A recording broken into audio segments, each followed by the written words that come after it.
नमस्कार, मैं हूं वंदना पांडे और आप देख रहे हैं के न्यूज इंडिया। बुलेटिन की शुरुआत करेंगे उससे पहले हेडलाइंस। प्रधानमंत्री नरेंद्र मोदी पहुंचे भारत मंडपम, विकसित भारत युवा सम्मेलन में हुए शामिल, युवाओं से स्थापित किया संवाद। दिल्ली चुनाव, सीएम आतिशी ने काजी से चुनाव लड़ने के लिए 40 लाख चंदा मांगा, क्राउड फंडिंग कैंपेन किया लॉन्च। बीपीएससी प्रोटेस्ट को लेकर पटना समेत कई जिलों में पप्पू यादव के समर्थकों ने किया बवाल, प्रदर्शनकारियों ने समस्तीपुर में ट्रेन भी रोकी। छत्तीसगढ़ में नक्सली मुठभेड़, बीजापुर में सुरक्षा बल और नक्सलियों के बीच मुठभेड़, 3 नक्सली ढेर, रुक रुक कर जारी गोलाबारी। असम खादान रेस्क्यू 7वां दिन, 5 मजदूर अब भी फंसे, कल तक 4 मजदूरों के शव मिले, खादान में पानी का लेवल 15 लीटर घटा। 18 राज्यों में कोहरा, दिल्ली में 25 ट्रेनें फ्लाइट लेट, अयोध्या में पारा 4 डिग्री पार, एमपी के 8 शहरों में आंधी तूफान बारिश। आप देख रहे हैं के न्यूज, खबरों का सारथी।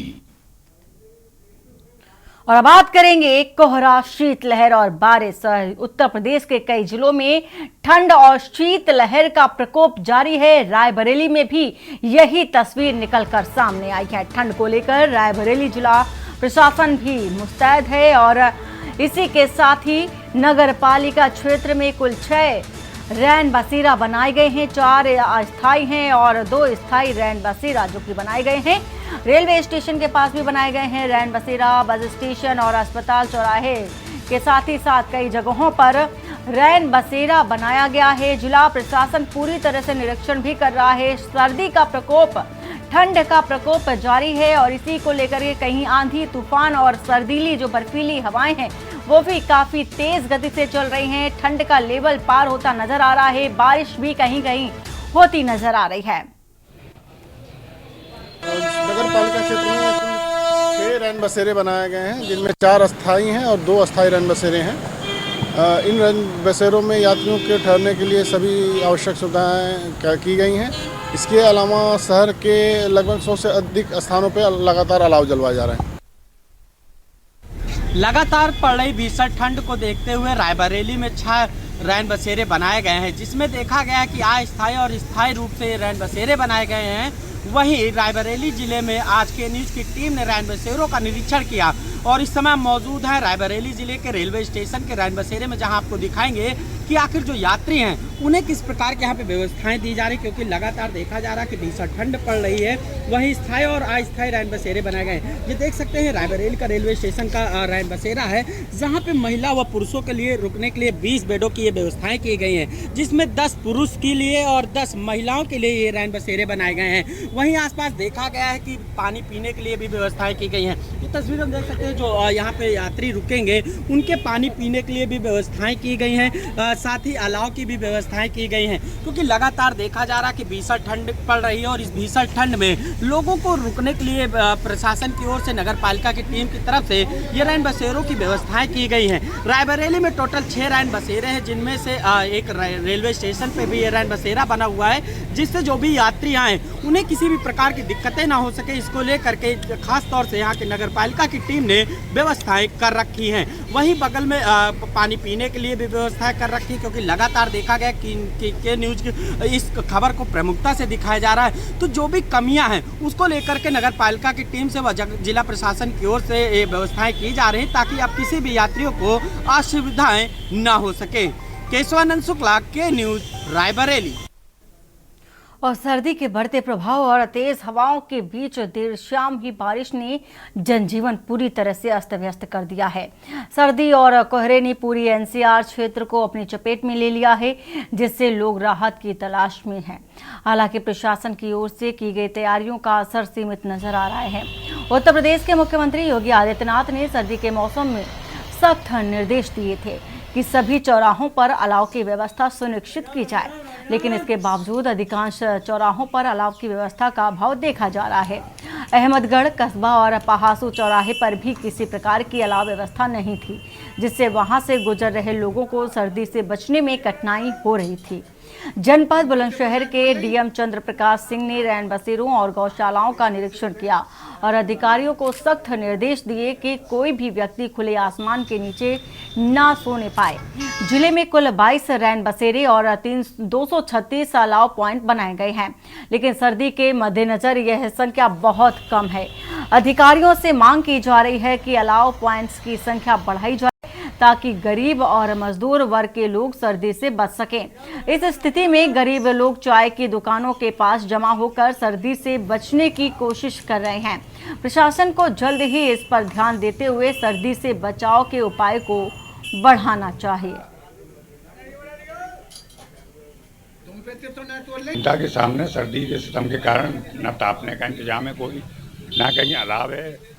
पासो रोड का चौराहा है, इस पर भी कोई अलाव नहीं चलता और जनता से हमको बहुत परेशान रहती है सर्दी के कारण। व्यवस्था तो खराब चल रही, कहीं अलाए नहीं, चौराहे पे कोई प्रधान वगैरह कुछ ना दे रहे, लकड़ी वकड़ी तो क्या है। तो सर्दी मौसम ज्यादा ही, वर्षा पड़ेगी रात और ज्यादा सर्दी हो गई।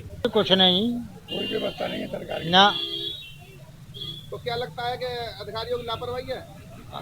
जनक लापरवाही है, बहुत तगड़ी लापरवाही है। क्या कोई कंबल वगैरह की व्यवस्था? अजय नहीं, कुछ नहीं। वाले अड्डे पर चाय की दुकान पर बैठे हुए हैं, ठंड बुझा रहे हैं, चाय पी रहे हैं और यहाँ कोई अलाव की भी कोई वो व्यवस्था नहीं है। सर्दी बहुत है और हाथ पैर काम नहीं कर रहे हैं। चाय की दुकान पे पहासू अलीगढ़ अड्डे पे चाय की दुकान पे कैसी सर्दी पड़ रही है? बहुत जोरदार कड़का है और चाय पी रहे हैं, चाय पी के ही ठंड बुझा रहे हैं भैया। और इस समय भीषण सर्दी का प्रकोप देखने को मिल रहा है। जहां लोग सर्दी से बेहाल नजर आ रहे हैं, तो वहीं भीषण सर्दी ने लोगों को रजाई में छिपने को मजबूर कर दिया है। कभी चौराहों पर सुबह 4 बजे मॉर्निंग वॉक के लिए देखा जाता था लोगों को, लेकिन इस हाड़ कपाऊ सर्दी ने निकलना ही बंद करा दिया। लेकिन वहीं कुछ लोग अपने जरूरी काम से निकले हुए हैं, वहां ना मिलने पर चौराहों पर आग का सहारा भी ले रहे हैं। सर्दी से बचाव को लेकर 10 जनवरी को हाड़ कपाऊ सर्दी और भीषण कोहरे और गलन ने लोगों को घरों से अंदर रहने को मजबूर कर दिया था और इस सर्दी में लोग बेहाल भी नजर आ रहे हैं। यहां तक कि कोहरे के कारण वाहन चलाने वालों को बड़ी मुश्किल का सामना करना पड़ रहा है। जहां पर नेशनल हाईवे हो या फिर लोकल में, जहां कोहरे का प्रकोप साफ तौर पर देखा जा सकता है, तो दूध का टैंकर चलाने वाले प्रदीप कन्नौज जिले के तिरवा से लेकर इटावा की तरफ जा रहे हैं। प्रदीप का कहना है कि गाड़ी चलाते समय कुछ भी दिखाई नहीं पड़ रहा है। सेकेंड गियर में गाड़ी स्लो लेकर यानी कि लेनी पड़ रही है, काफी धीमी गति से चलना पड़ रहा है, रुक रुक करके गाड़ी चलाना पड़ रहा है, कुछ भी आगे दिखाई नहीं पड़ रहा है।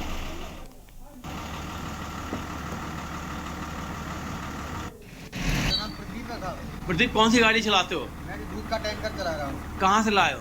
मैं तिरवा से लेके आया हूँ। तो इस समय कैसा कोहरा आपको मिला है? बहुत कोहरा पड़ रहा है सर जी, आपको बताऊँ इतना कोहरा पड़ रहा है, कुछ दिख रहा नहीं है आपको बताऊँ। फिर गाड़ी कैसे चलाते हो? गाड़ी बहुत स्लो लेके आ रहा हूँ, 2 नंबर गियर में चल रही है गाड़ी, धीरे धीरे और दूध भरा हुआ है। सर्दी भीषण पड़ रही है इस समय और चलना फिरना भी दूभर हो रहा है। सर्दी के कारण आदमी घरों से निकल नहीं पा रहा और आज रात में बारिश भी पड़ी है और फसलों भी इसका फर्क पड़ रहा है। काफ़ी समस्याएं हैं सर्दी का और गांव में तो ये हालत है कि जो प्रधान गांव में है वो आपके कोई अलाव फलाह की व्यवस्था नहीं कर पाते और ना कोई व्यवस्था है। सर्दी जो है काफ़ी ज़्यादा है और निकलने बैठने में काफ़ी जो है परेशानी है और लाहा फा के लिए नुकसान है, आलू के लिए नुकसान है। इस समय मेरी मौजूदगी है औरैया सदर जो इलाका शहरी है उसमें आज जो कड़ाके की ठंड में जो सुबह रिमझिम जो बारिश हुई है, इससे साफ देखने को मिल रहा है कि सर्दी का जो प्रभाव है वो काफ़ी कुछ बढ़ चुका है। इस समय जो जीवन है वो सामान्य लोगों का अस्त व्यस्त नज़र आ रहा है। लोग अपने काम काज को निकलने में काफ़ी देरी से घर से निकल पा रहे हैं और कहीं ना कहीं उन्हें अपने काम करने में एक खासी मुसीबत का सामना करना पड़ रहा है। इस समय की जो बारिश है वो फसलों को भी भारी नुकसान पहुंचा सकता है, जिसमें सरसों की फसल है या फिर आलू की जो फसल है उसमें कहीं ना कहीं जो बारिश है उसके बाद तुषार जो पड़ने के आसार नज़र आ रहे हैं। कहीं ना कहीं लोगों से बात करने की भी कोशिश की, बुजुर्ग भी मिले, नौजवान मिले। उनका साफ एक कहना है कि जो सुबह की जो बारिश से सर्दी बहुत ज़्यादा बढ़ चुकी है, इसमें लोगों को परेशानी हो रही है। अगर बात करें प्रशासनिक जो अधिकारी हैं उनके द्वारा जो अलाव की व्यवस्था है या फिर जो रैन बसेरे की व्यवस्था है, उसमें बहुत अच्छी एक व्यवस्था देखने को नहीं मिली है। तमाम तरह के लोगों के जो आरोप प्रत्यारोप लगते नजर आए हैं, लोगों ने प्रशासन को कोसते हुए नजर आए हैं और ये उनका साफ कहना है कि ग्रामीण स्तर पर जो प्रधान के द्वारा खासा कोई व्यवस्था नहीं की गई है, जिससे जो बूढ़े बुजुर्ग हैं उनको सर्दी से बचने में एक आसानी सी महसूस हो। हालांकि स्कूल के जो छोटे बच्चे हैं उनके लिए छुट्टियां कर दी गई हैं सर्दी के मौसम को देखते हुए। हालांकि और जो अन्य व्यवस्थाएं हैं उनमें एक खासी मजबूरी नज़र आ रही है। के न्यूज़ के लिए उमेश अवस्थी औरैया।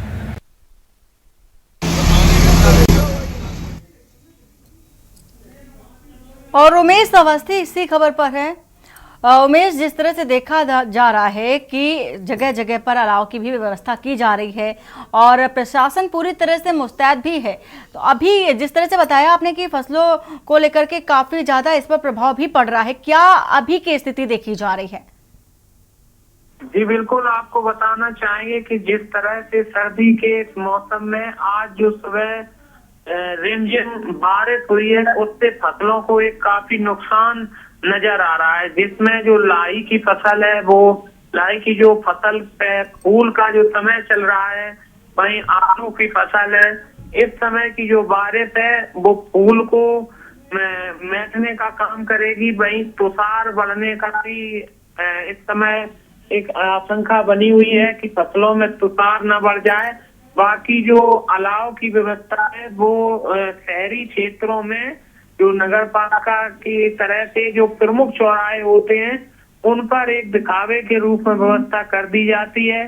जो शहरी क्षेत्र के जो मोहल्ला होते हैं उनमें जहाँ चौराहा होता है, जो वाकई चौराहे पे अलाव की जरूरत होती है, वहाँ पर नगर पालिका की नहीं पहुँचती है। हालांकि जो प्रमुख जो शहर के चौराहे होते हैं उन पर जरूर अलाव की व्यवस्था रख दी जाती है। हालांकि जो जिस तरह से जो फोटो का भी एक फंक्शन चला है, जिसमें अलाव की जो मुख्य चौराहों पर लगाकर फोटो खींचने का काम किया जाता है। हालांकि इस तरह की जो सर्दी है, जिससे देखा गया है कि जो काम बाहर को जाने वाले लोग हैं, जैसे अन्य जनपद के लिए जाते हैं, तो वो सुबह से आ तो जाते हैं लेकिन उन्हें सवारी नहीं मिलती है। वो तो कहीं ना कहीं देखे गए हैं कि अलाव से तापते नजर आए हैं। कहीं ना कहीं लोगों का जो जीवन है वो लेट से चल रहा है। जिस तरह से उन्हें 8 बजे जाना होता है, तो उनका जो लोगों से बिल्कुल उमेश, और काफी हद तक देखा भी जा सकता है कि धुंध और कोहरे से विजिबिलिटी पर खासा प्रभाव पड़ा है और जो देखा जा सकता है कि सड़कों पर चलने वाले जो वाहन है वो काफी धीमी गति से भी चल रहे हैं, जिससे कि कोई हादसा ना हो सके। पूरी जानकारी देने के लिए आपका शुक्रिया। तस्वीर भी दिखा रहे हैं औरैया से, जहां पर ठंड के प्रकोप से लोगों का जो जनजीवन है पूरी तरह से अस्त व्यस्त होता नजर आ रहा है। वहीं यूपी के मौसम विभाग के अनुमान के अनुसार अगर देखें तो इसका असर आज प्रदेश की राजधानी में भी दिखा है। तड़के सुबह से आसमान से हुई बारिश ने ठंड के सितम और मौसम में गलन, सर्द और हवाओं ने शहर वासियों को खासा परेशान किया। बता दें कि देर रात मेयर, नगर आयुक्त ने सड़कों पर निकलकर रैन बसेरों की जमीनी हकीकत जानने के लिए निरीक्षण किया। वहीं शहर के प्रमुख जगहों पर अलाव के साथ ठंड के लिए प्रशासन की तरफ से किए जा रहे इंतजामों को भी देखा। मौसम विभाग के अनुसार जो आने वाले कुछ घंटे, कुछ दिनों तक ठंड का जो राजधानी के साथ साथ प्रदेश के अलग अलग जनपद में इसका जो असर है वो भी देखने को मिलेगा।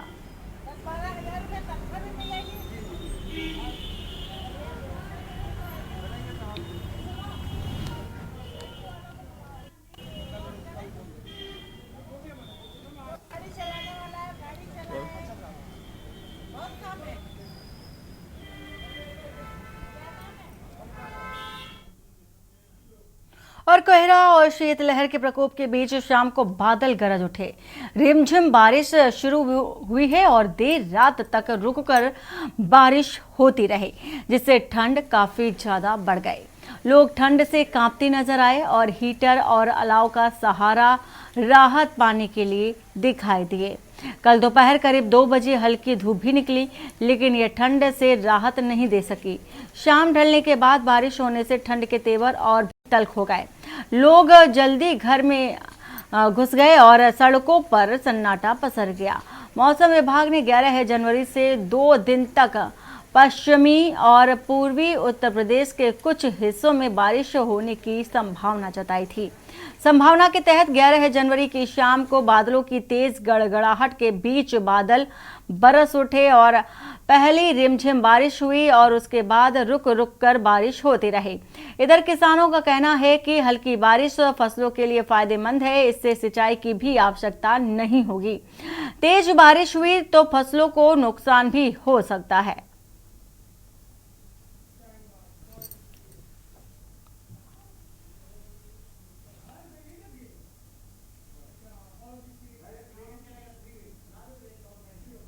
और कोहरा और शीतलहर के प्रकोप के बीच शाम को बादल गरज उठे। रिमझिम बारिश शुरू हो गई और देर रात तक रुककर बारिश होती रही। 3 तस्वीरें आपको दिखा रहे हैं औरैया, बुलंदशहर और अलीगढ़ से। लोग ठंड से कांपते नजर आए, हीटर और अलाव का सहारा भी लिया। दोपहर करीब अगर कल बात करें तो 2 बजे के बाद भी देखी गई धूप, और लेकिन उसके बाद जैसे ही शाम हुई ठंड हवाएं, सर्दीली हवाएं चलती नजर आई और शाम ढलने के बाद बारिश होने से ठंड के तेवर और भी ज्यादा तीखे दिखाई दिए। लोग जल्दी ही अपने घरों में आ गए और सड़कों पर सन्नाटा भी देखा गया। मौसम विभाग ने हालांकि पहले से ही एक अनुमान जताया था कि 11 जनवरी से 2 दिन तक बारिश और सर्दीली बर्फीली हवाएं चल सकती हैं और कुछ हिस्सों में यह देखा भी गया। हालांकि अभी भी बारिश की संभावनाएं जताई जा रही है। ठंड से लोगों का जनजीवन पूरी तरह से अस्त व्यस्त होता नजर है।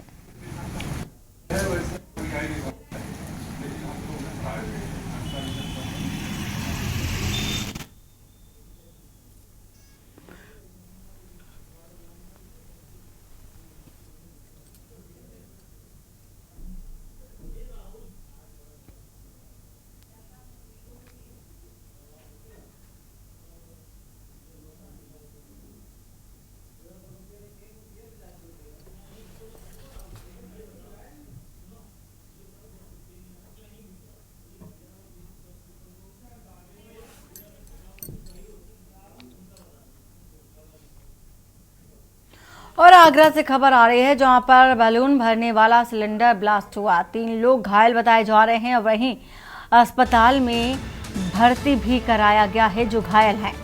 धमाके के साथ फटा सिलेंडर, मचिया अफरा तफरी और साइकिल पर सिलेंडर था बताया जा रहा है और घनी बस्ती में ये ब्लास्ट हुआ है। साइकिल ब्लास्ट में घटनास्थल से दूर गिरी बैलून बेचने वाले की हालत गंभीर। थाना एतमादौला क्षेत्र के अग्रसेनपुरम की बताई जा रही है।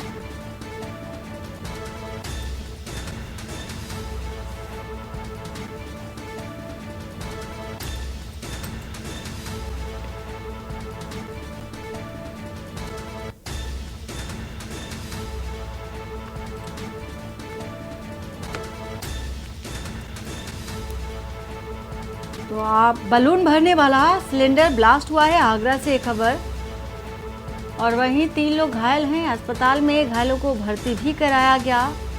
और आपको ये तस्वीर दिखा रहे हैं सीसीटीवी की।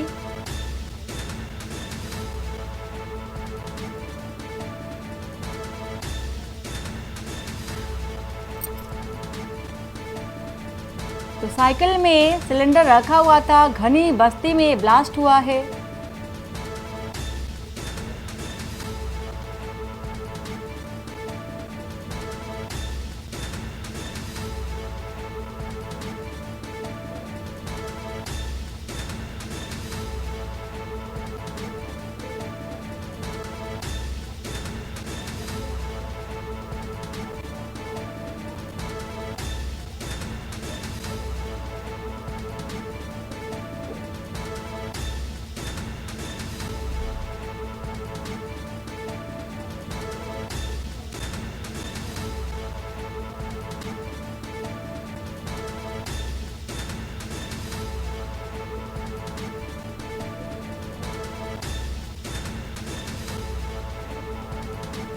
और आगरा से हमारे साथ अजेंद्र चौहान इसी खबर पर हैं। अजेंद्र, जिस तरह से देखा जा रहा है कि बड़ा ब्लास्ट बलून बेचने वाले बलून भरने वाला जो सिलेंडर था वो उसमें ब्लास्ट हुआ है, क्या अभी हालत है घायल जो साइकिल सवार है? देखिए, जो बैलून बेचने वाला जो व्यक्ति है उसकी हालत अभी गंभीर बनी हुई है। लाइव तस्वीरें हैं, लाइव वीडियो में देख सकते हैं कि किस तरह से जो सिलेंडर है, जो बैलून भरने वाला जो सिलेंडर होता है, उस सिलेंडर में अचानक ब्लास्ट हुआ और 3 लोग इसमें अस्पताल में भर्ती कराए गए हैं। और इसमें गंभीर हालत जो बैलून वाला जो व्यक्ति था, जो उसका सिलेंडर जिसका था, उसकी हालत अभी गंभीर बनी हुई है। फिलहाल ये जिस तरह का वायरल है, बस्ती में जो कॉलोनी जो छोटी बस्ती है उसमें दहशत का बिल्कुल माहौल हुआ, क्योंकि ब्लास्ट काफी तेज हुआ। और देख सकते हैं तस्वीरों में कि जो बैलून सिलेंडर वाला जो व्यक्ति था वो दूर जाके वहां गिरा है। और फिलहाल इसकी हालत भी अभी गंभीर है। अजेंद्र, क्या साइकिल सवार जो बलून जिसमें सिलेंडर रखा था, क्या ये बलून भरने का काम करता था? देखिए, बच्चों को गैस के गुब्बारे, जिस तरह से कहा जाता है, गैस के गुब्बारे इनके बेचने का काम करा करता था और सुबह ही अपने काम पर ये वहीं का रहने वाला है और यहाँ गैस के गुब्बारे बेचने का काम करता है। और उसी गैस का ये सिलेंडर था और ये सिलेंडर अचानक फटा और उसके बाद ये हादसा हुआ। फिलहाल हालत इसकी चिंताजनक बनी हुई है और स्थानीय जो 2 लोग और थे उनकी भी हालत अभी अस्पताल में भर्ती है। उनको भी घायल थे तो घायल अवस्था में अस्पताल में भर्ती कराए गए हैं। जी, पूरी जानकारी देने के लिए आपका शुक्रिया अजेंद्र। तो बलून बेचने वाले की जो हालत है बेहद गंभीर बताई जा रही है। थाना एतमा दौला के अग्रसेनपुरम की ये घटना बताई जा रही है। और वक्त हो चला एक छोटे से ब्रेक का। ब्रेक के बाद जल्द हाजिर होते हैं। आप देख रहे हैं की न्यूज, खबरों का सारथी। और ब्रेक के बाद आपका स्वागत है। बाराबंकी से आ रही है खबर, जहां पर पुलिस पेट्रोलिंग का बदमाशों ने फायदा उठाया है। दुकान बंद कर रहे किराना व्यापारी के साथ लूट हुई है। 2.5 लाख रुपयों से भरा बैग लेकर बदमाश फरार हो गए। बैग लेकर भाग रहे बदमाश का सीसीटीवी सामने आया। मौके पर पहुंची पुलिस बदमाश की खोज में जुटी। स्थानीय व्यापारियों में पुलिस के देखा जा रहा है कि पुलिस के खिलाफ आक्रोश भी देखा जा रहा है।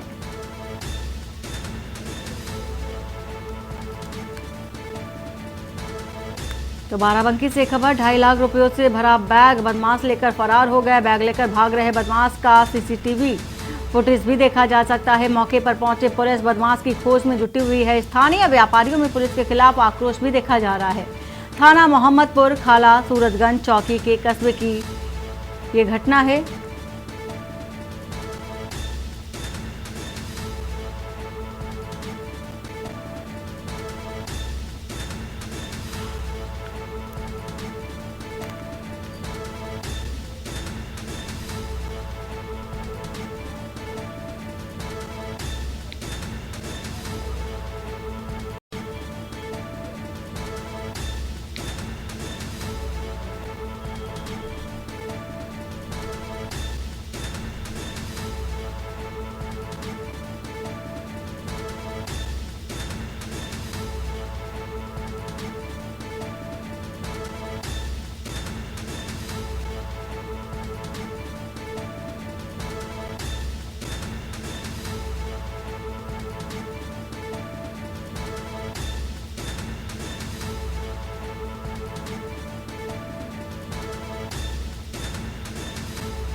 और सीधा चलते हैं राजधानी दिल्ली, जहां पर प्रधानमंत्री क्या कुछ कह रहे हैं सुन लेते हैं पहले। भविष्य का सामर्थ्य आज के नौजवानों के हाथों में है। गुरुदेव टैगोर ने कहा था, युवा शक्ति जरूर सपने देखे और उन्हें पूरा करने के लिए जीवन खपा दे। होमी जहांगीर बाबा कहते थे, युवाओं को नए नए प्रयोग करने चाहिए, क्योंकि युवा हाथों से ही इनोवेशन होता है। आज आप देखिए, दुनिया की कितनी ही बड़ी कंपनियां उसको भारत के युवा ही चला रहे हैं। भारतीय युवाओं के सामर्थ्य की पूरी दुनिया मुरीद है। हमारे सामने 25 साल का गोल्डन पीरियड है, अमृत काल है, और मैं पूरी तरह से आत्मविश्वास से भरा हूं। भारत की युवा शक्ति विकसित भारत का सपना जरूर साकार करेगी। सिर्फ 10 साल में आप युवाओं ने भारत को स्टार्टअप की दुनिया में टॉप 3 देशों में ला करके खड़ा कर दिया। 20 से 10 साल में आप युवाओं ने भारत को मैन्युफैक्चरिंग में इतना आगे पहुंचा दिया। सिर्फ 10 साल में आप युवाओं ने डिजिटल इंडिया का परचम पूरी दुनिया में लहरा दिया। सिर्फ 10 साल में आप युवाओं ने भारत को स्पोर्ट्स की दुनिया में कहां से कहां पहुंचा दिया। मेरे भारत का युवा जब हर असंभव को संभव कर रहा है, तो विकसित भारत भी जरूर संभव कर दिखाएगा। साथियों, हमारी सरकार भी आज के युवाओं का सामर्थ्य बढ़ाने के लिए पूरी शक्ति से जुटी है। आज भारत में हर सप्ताह एक नई यूनिवर्सिटी बन रही है।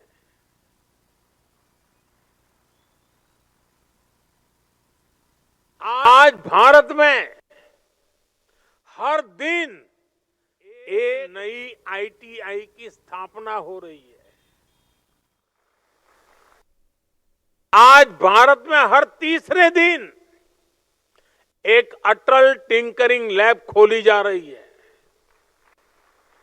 आज भारत में हर दिन 2 नए कॉलेज बन रहे हैं। आज देश में 23 आईआईटीज हैं।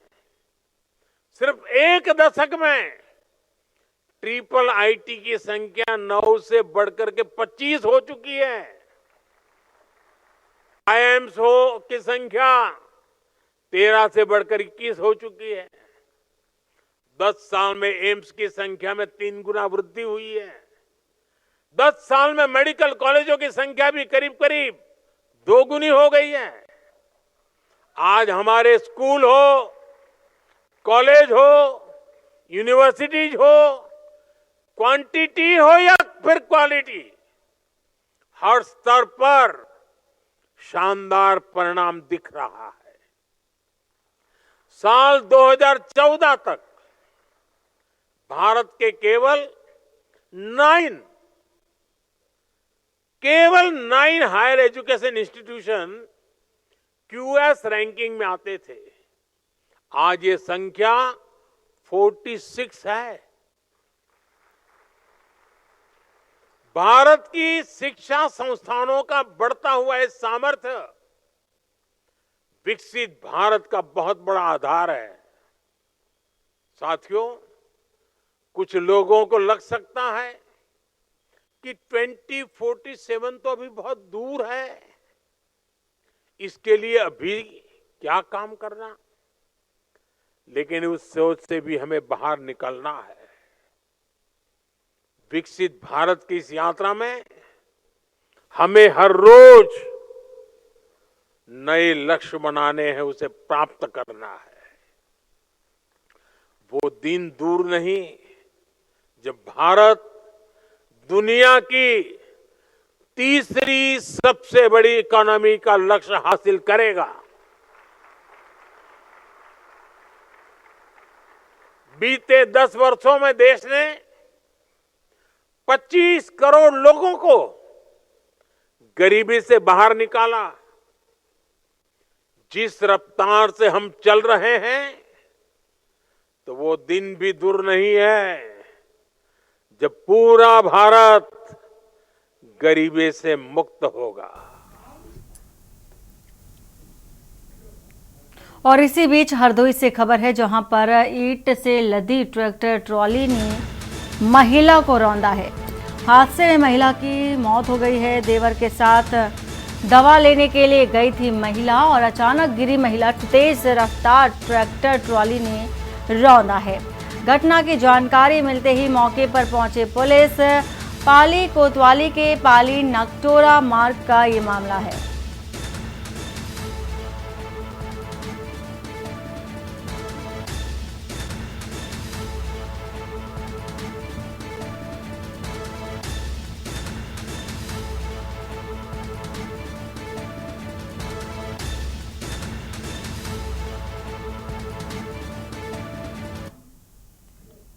श्रावस्ती से खबर, जहां पर डीएम एसपी एसएसबी कमांडेंट ने निरीक्षण किया है। इंडो नेपाल सीमा का निरीक्षण किया गया। अधिकारियों ने सीमा स्तंभों का बारीकी से निरीक्षण किया। महाकुंभ को लेकर कानूनी व्यवस्था के लिए निरीक्षण किया है। इंडो नेपाल की तुरुस्मा बॉर्डर पर भ्रमण कर जायजा लिया और आम नागरिकों से मिलकर जाना उनका कुशलक्षेम। पिलर संख्या 634/1 पर पहुंचकर भौतिक निरीक्षण किया। सीमा से गुजर रहे संदिग्ध वाहनों और व्यक्तियों की चेकिंग भी की गई।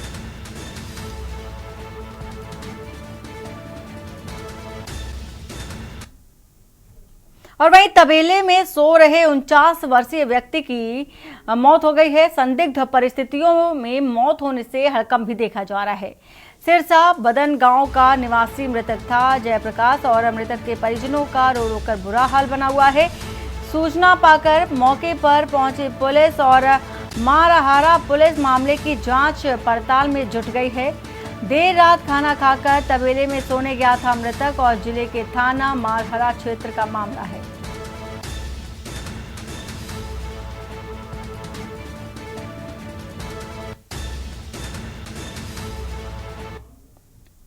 और वहीं सोनभद्र से खबर बता देते हैं, जहां पर सड़क हादसे में आधा दर्जन लोग घायल हो गए हैं। छत्तीसगढ़ के विधायक की गाड़ी में ट्रक ने टक्कर मारी। बलहौदा बाजार भाटापारा विधायक की गाड़ी टकराई और कांग्रेस विधायक इंद्रजीत साहू देखा जा रहा है कि गाड़ी बताई जा रही है।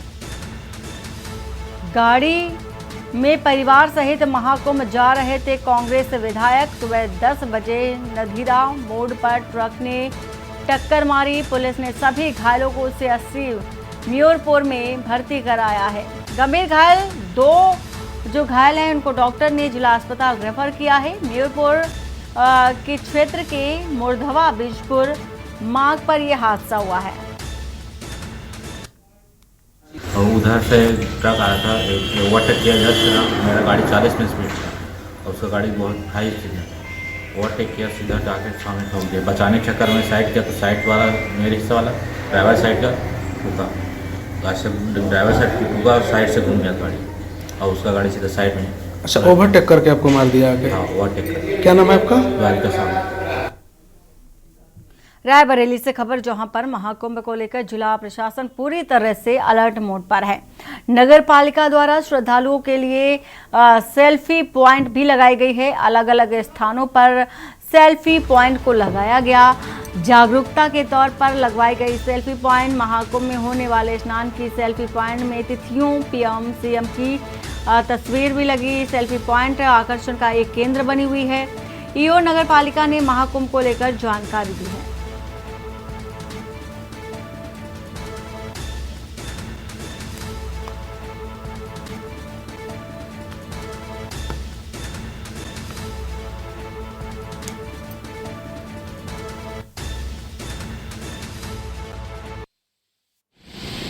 12 वर्ष बाद प्रयागराज में होने वाले महाकुंभ को लेकर के रायबरेली जिला प्रशासन पूरी से अलर्ट मोड पे दिखाई दे रहा। वहीं रायबरेली बॉर्डर में आने के बाद से ही लगातार जो दर्शनार्थी हैं, श्रद्धालु हैं, उनके लिए सेल्फी पॉइंट व स्वागत द्वार बनाए गए हैं। इस समय मौजूद है रायबरेली जिले के सारस चौराहे पे, जहां पे आप देख सकते हैं सेल्फी पॉइंट बनाया गया है, जहां पे बाकायदा रायबरेली का लोगो, अपनी रायबरेली, रमणी रायबरेली सहित स्नान पर्व जो पौष पूर्णिमा, मकर संक्रांति, मौनी अमावस्या, बसंत पंचमी, माघ पूर्णिमा, शिवरात्रि सहित जो 5 स्नान होने हैं, उसको लेकर के बाकायदा यहाँ पे दर्शाया गया। साथ ही महाकुंभ का जो लोगो है उसको भी लगाया गया है। वहीं दूसरी तरफ सेल्फी पॉइंट के तहत प्रधानमंत्री नरेंद्र मोदी व मुख्यमंत्री योगी आदित्यनाथ की तस्वीर लगाई गई है, ताकि जो भी श्रद्धालु आए वो सेल्फी ले सकते हैं। और महाकुंभ को लेकर के बढ़ावा रायबरेली प्रशासन की ओर से दिया जा रहा है। हमारे साथ बातचीत करने के लिए नगर पालिका के जो अभिशासी अधिकारी हैं स्वर्ण सिंह, इनसे हम जानेंगे कि आखिर रायबरेली में कितनी जगह सेल्फी पॉइंट बनाए गए हैं और क्या दर्शाया गया। तो सर, देखा जाए तो कल से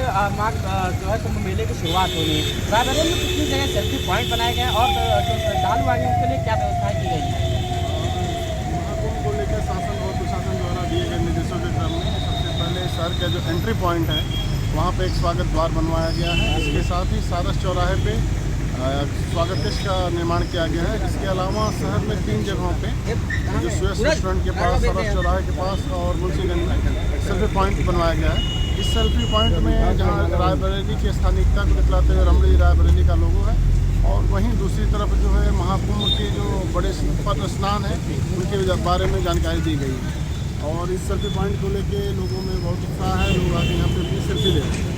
सर, देखा जाए तो इस भीषण ठंड की शुरुआत है, तो इसको लेकर के नगर पालिका टीम की तरफ से अलाव या रैन बसेरे की क्या व्यवस्थाएं की गई है? भीषण ठंड को देखते हुए यहाँ पे इसी मुख्य मार्ग पे एक तो होल्डिंग स्टेशन बनाया गया है, साथ ही एक मुंशीगंज में एक हम लोग का रैन बसेरा है, तथा इस मुख्य मार्ग पे जितने भी चौराहे या मुख्य जगह हैं वहाँ पे लगातार अलाव की व्यवस्था की गई है। तो ये हमारे साथ बातचीत करने के लिए ईओ स्वर्ण सिंह थे, जिन्होंने बताया कि स्वागत द्वार बनाया गया, सेल्फी पॉइंट बनाए गए, ताकि जो भी श्रद्धालु आएंगे उनका अट्रैक्शन इस ओर बढ़ेगा। और काफ़ी एक देखा जाए तो श्रद्धालु के लिए अच्छी व्यवस्थाएं यहाँ पे की जा रही हैं। केशवानंद शुक्ला के न्यूज़ रायबरेली।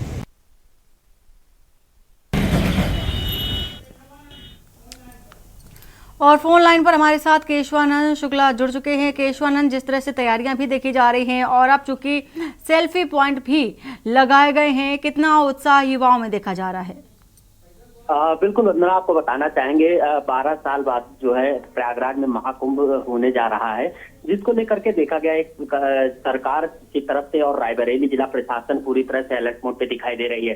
वहीं महाकुंभ को लेकर के रायबरेली नगर पालिका की टीम के द्वारा जो है जगह जगह पर सेल्फी पॉइंट बनाए गए हैं, जिसमें जो स्नान होने हैं, वो चाहे मकर संक्रांति की, मौनी अमावस्या की बात की जाए या पौष पूर्णिमा की बात की जाए, जो भी स्नान होने हैं महाकुंभ में उसको दर्शाया गया है। साथ ही उसमें जो है प्रधानमंत्री नरेंद्र मोदी व मुख्यमंत्री योगी आदित्यनाथ की तस्वीर लगाई गई है, और साथ ही साथ जो लोगो है प्रयागराज का, उसको महाकुंभ 2025 को लेकर के लोगो लगा करके एक सेल्फी पॉइंट जगह जगह पे बनाया गया, ताकि जो भी दूर दराज से श्रद्धालु गंगा स्नान के लिए लखनऊ वाया रायबरेली होते प्रयागराज जाएंगे, उनके लिए एक आकर्षण का केंद्र देखा जा रहा है। साथ ही नगर पालिका की टीम के द्वारा जो है एक भव्य द्वार भी बनवाया गया है, जो स्वागत द्वार है। जो भी श्रद्धालु होंगे उनके लिए रुकने की बाकायदा व्यवस्थाएं की गई हैं, क्योंकि जो श्रद्धालु दूर दराज से पहुंचेंगे उनके लिए जो है मोबाइल चार्जिंग की व्यवस्था, खाने पीने की व्यवस्थाएं बाकायदा नगर पालिका की टीम के द्वारा की गई है। अलग अलग स्थानों पे इस प्रकार की व्यवस्थाएं की गई, ताकि जो श्रद्धालु हैं उनका आकर्षण बढ़ सके, और जो लोग हैं उनको जागरूक करने का ये नगर पालिका की टीम की तरफ से एक मुहिम चलाई गई है। इस मुहिम के तहत जो है लोगों को जागरूकता करना है, जिसको लेकर के देखा गया कि रायबरेली प्रशासन पूरी तरह से अलर्ट मोड पे दिखाई दे रहा है। वहीं नगर पालिका की टीम भी पूरी तरह से अलर्ट मोड पे दिखाई दे रही है। भीषण ठंड का इस ओर जहाँ चल रही है, तो देखा जाए तो गर्म पानी की व्यवस्थाएं नगर पालिका की टीम के द्वारा की गई है, अलाव की व्यवस्था की गई है, ताकि जो भी श्रद्धालु गंगा स्नान के लिए पहुंचे उन्हें किसी भी प्रकार की कोई दिक्कतें ना हो सके। तो रायबरेली में देखा जा रहा है कि महाकुंभ को लेकर के जो है नगर पालिका की टीम और जिला प्रशासन की टीम पूरी तरह से अलर्ट मोड पे दिखाई दे रही है। केशवानंद, पूरी जानकारी देने के लिए आपका शुक्रिया। तो खबर आपको रायबरेली से बता रहे हैं, सेल्फी पॉइंट बनाया गया है जहां पर युवा है वो बढ़ चढ़कर अपने प्रयागराज महाकुंभ का जो भव्य उत्सव मनाया जा रहा है वहां पर अपनी भी एक सेल्फी लेकर के सोशल मीडिया पर अपलोड भी कर सकेंगे।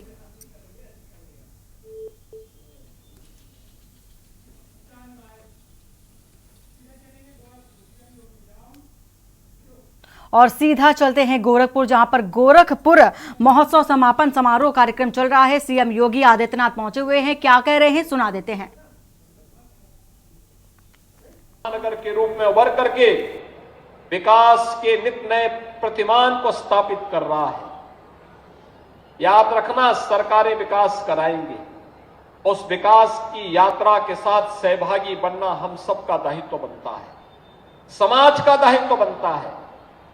सरकार विकास कराती है तो उसके संरक्षण के लिए समाज को भी आगे आना होगा, उसका अनुगामी बनना होगा, उसमें सहभागी बनना होगा और उसी सहभागिता के क्रम को आगे बढ़ाते हुए आपने देखा होगा गोरखपुर गौरव से इस बार 5 अलग अलग क्षेत्र से जुड़े हुए महानुभावों को, स्पोर्ट्स से भी थे, शिक्षा से भी थे, चिकित्सा से भी थे,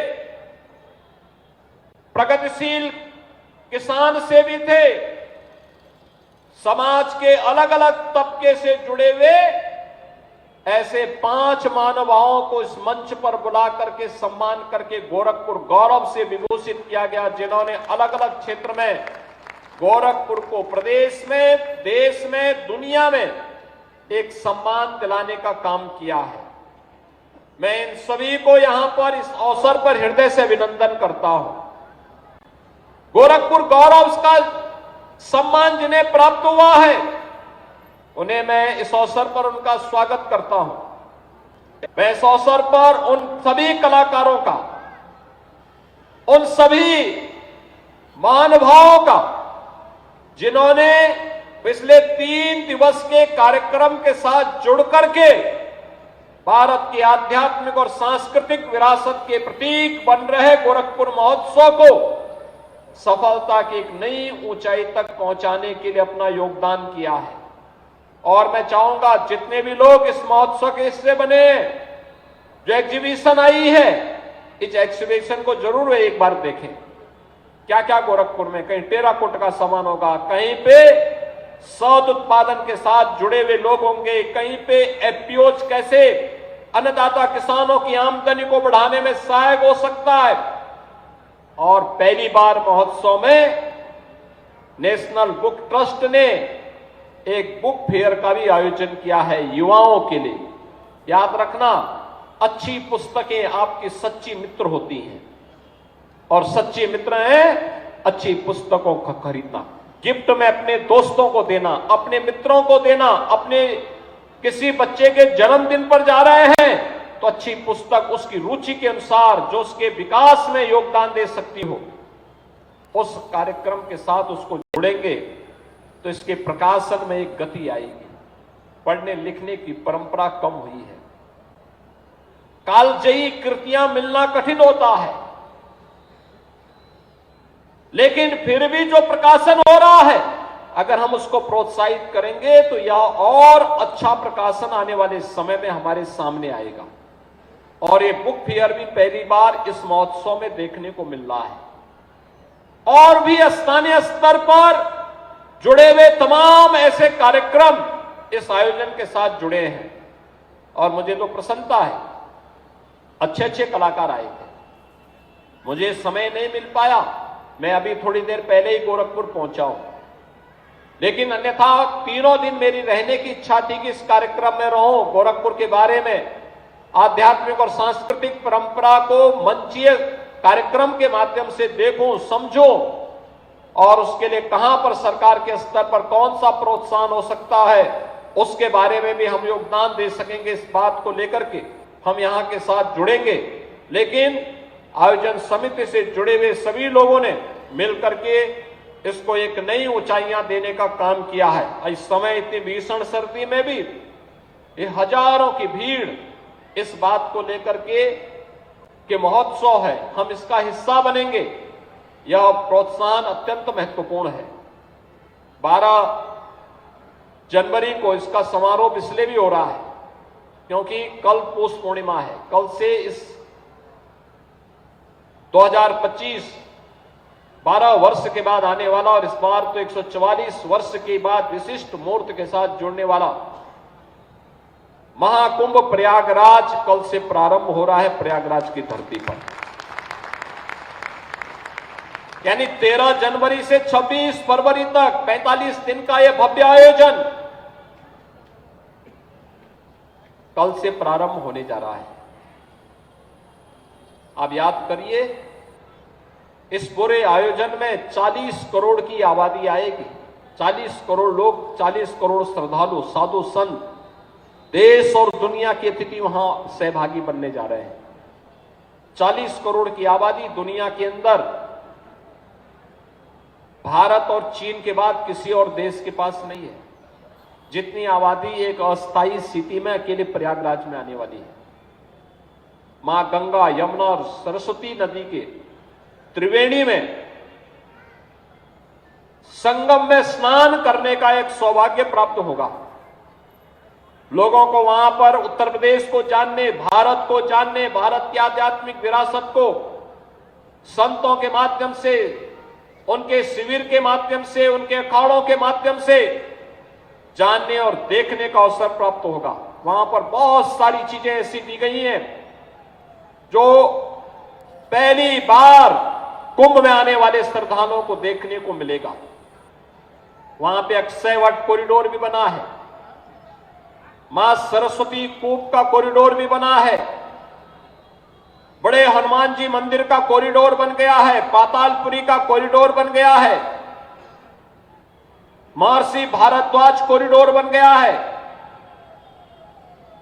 भगवान राम और निषाद राज के मिलन की भूमि श्रृंगवेरपुर कॉरिडोर बन गया है, नाग वासुकी और ब्रह्मा जी के यज्ञ की भूमि दशाश्वमेध घाट और मंदिर के सुंदरीकरण के कार्य के साथ ही 12 ज्योतिर्लिंग और 4 धाम की यात्रा का भी वहां पर एक अवसर उनके रिप्लिका के माध्यम से देखने का अवसर प्राप्त होगा। 10,000 एकड़ क्षेत्रफल में पूरा आयोजन होने जा रहा है।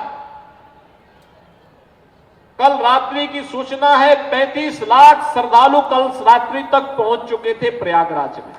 रात्रि भर श्रद्धालुओं का तांता लगा रहा है।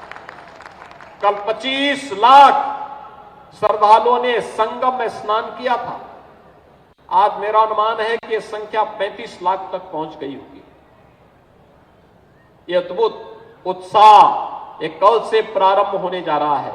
तो मैं सबसे पहले आप सबको महाकुंभ आयोजन के लिए अपनी बधाई देता हूं और आपको भी समय मिलेगा तो एक बार जरूर जाइएगा, एक बार जाना चाहिए। अपने आध्यात्मिक सांस्कृतिक आयोजन का हिस्सा बनना चाहिए। रवि किशन की तरह माया मोह में मत पड़िए बहुत ज्यादा। आप देख रहे थे ना, वो यहां जमीन के दाम की चर्चा कर रहे थे। 20 लाख में अपनी जमीन लिए थे, आज 20 करोड़ रुपए उस जमीन की बोल रहे हैं वो अपना, मात्र 20 लाख में। और अपनी जमीन की कीमत बढ़ाने के लिए वे ऐसा बोल रहे थे। लेकिन अगर कभी आपको खरीदना पड़े तो 20 लाख से अधिक मत देना। तो ये आप भी प्रयागराज एक बार जरूर जाइएगा। जाइए, डुबकी लगा करके देख करके फिर सुबह जाएंगे, शाम को वापस आ जाएंगे। अब तो यहां से इंटरसिटी की भी सुविधा है, बहुत अच्छी सुविधा है। तो सुविधा का लाभ भी लेंगे। और परसों मकर संक्रांति है, खिचड़ी बाबा गोरखनाथ के धाम में जाकर के बाबा को खिचड़ी भी चढ़ाइए, खिचड़ी का प्रसाद भी पाइए और अपनी आध्यात्मिक और सांस्कृतिक विरासत को नई ऊंचाइयों तक पहुंचाइए। लगातार ये कार्यक्रम आगे बढ़ते रहेंगे। फिर 26 जनवरी की तिथि आएगी, भारत का गणतंत्र दिवस।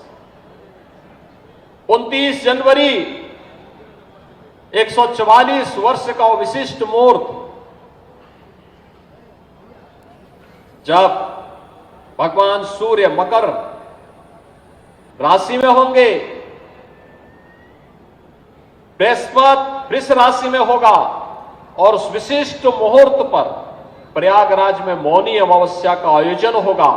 144 वर्ष के बाद करोड़ों श्रद्धालु प्रयागराज में जाकर के मां गंगा, यमुना और सरस्वती के त्रिवेणी में डुबकी लगा करके पुण्य के भागीदार बनेंगे।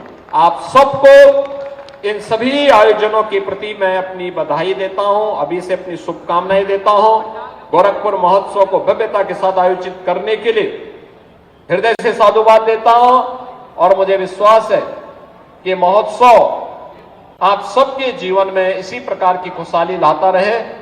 आप सब यहां पर आए हैं, आयोजन के भागीदार तो बने ही, एग्जीबिशन को जरूर देखिएगा। इस विश्वास के साथ आप सबके प्रति मेरी मंगलमय शुभकामनाएं।